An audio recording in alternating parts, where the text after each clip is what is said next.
Those of you that are regular to my channel will know that I've posted over time many Topaz Video AI tutorials, and that's 28 in fact.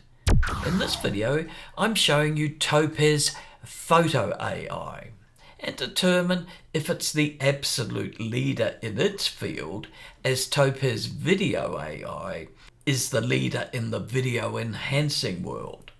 This first video on Photo AI looks at the features that can be used for severely deteriorated footage, to remove dust and scratches, to recover faces, and to remove noise. I've used a photo that I recently found in the storeroom of one of my ancestors. Anyway, at the end of this video, I'll compare Topaz Photo AI against their Video AI, as well as comparing against other photo enhancing apps. So let's get started. I'll drag a photo from Apple's Photo app on my 32GB Mac Studio M1. I'll drag it directly into Topaz's Photo AI interface. No intermediary steps required. Apple's Photo app directly into Photo AI. Topaz starts working on what it thinks are the principal needs for the photo's improvement. I prefer to work with the autopilot feature switched on, and you'll see it on the top right. This gives me something to work on and to add extra choices as I need them.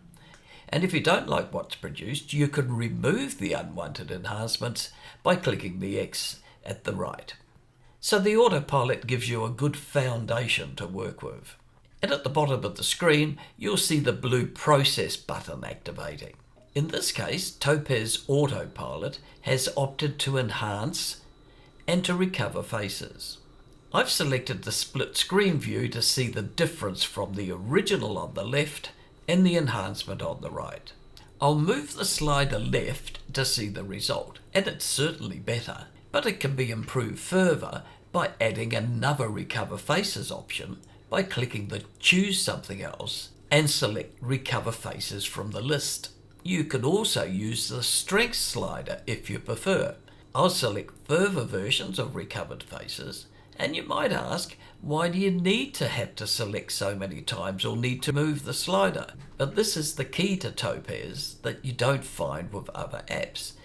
Topaz is only enhancing as much as it sees fit, and this allows you to add more enhancements rather than producing an overdone result to start with, as you see with other apps that recover faces.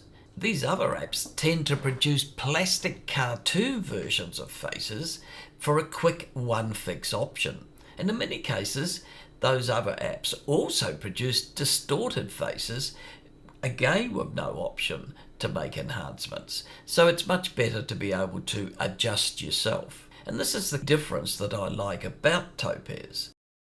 I'll add another Recover Face option and now show you how to remove those extra options if you wish. And this means you can try different choices with the ability to remove them if you don't like the result. Next I'll Sharpen and then Denoise.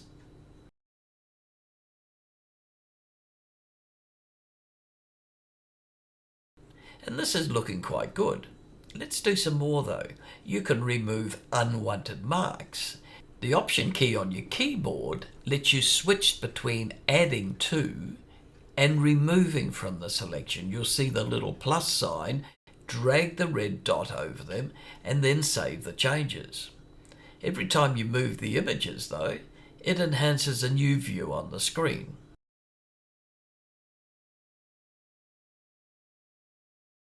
And next, let's look at Super Focus. This requires extensive rendering, so you could use the cloud rendering service for faster results, but that will cost you credits, or you can opt for the slower computer rendering. Once the image is ready to be exported, select a location and save it. Let's try adjusting the noise.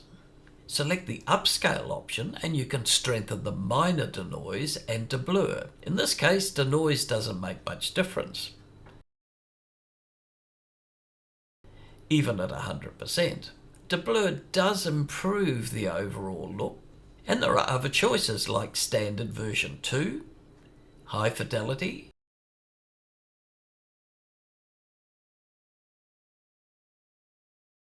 and standard version 1.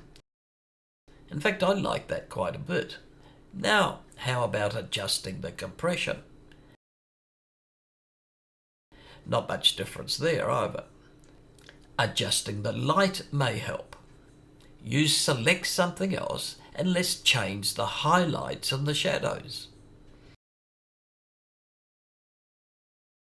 And if you don't like any, the little green circle will show you that original default position. When you're in this setting, you can choose between subject and background. You can adjust the controls, but also manually modify the selection of the background or subject by selecting the Edit selection. The Option key on your keyboard lets you switch between adding to and removing from the selection. You'll see the little plus sign will change to a minus sign. Finally, let's try to remove the dust and scratches. I'll work on the computer. Once rendered, you can try to remove any specific marks. If they don't work well and the marks look unnatural, you can backtrack with the curly arrow.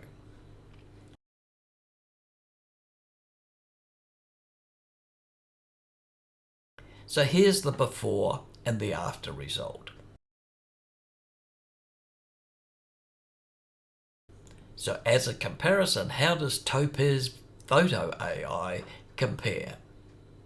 First, against Topaz Video AI. In my opinion, Photo AI gives a much better result than Topaz Video AI, and this is for obvious reasons, because Photo AI works on only a single frame of problems rather than the multiple frames that you get with video. But more importantly, the time taken to produce the result is much quicker than with Video AI. Again, for the same reason, Photo AI is only fixing one frame, where Video AI has to fix 30 frames per every second of video, or whatever frame rate you're working on, even though a single photo image will have a much higher pixel count than a frame of video. How does Photo AI compare with other photo apps? Well, against Photoshop, the result appears to be better with Photo AI because it focuses on enhancement rather than the vast range of features available in Photoshop. But with that said, Photo AI doesn't offer much in color correction, so you'll most likely need to use a photo app like Photoshop or Pixelmator. As for other specific photo enhancement apps, the primary difference is that most other tools, compared to Topaz, tend to concentrate on one-size-fits-all quick fixes with limited ability to adjust and tweak the result, as you can in Photo AI. I hope you've enjoyed this walkthrough for the Topaz Photo AI app, specifically for the face recovery process of a really quite unrecognizable picture. I'll be producing further videos featuring Photo AI specifically for cars, as the app excels in rendering smooth surfaces, much better than it does for clothes, as you will have noticed in this face recovery video. Thanks for watching.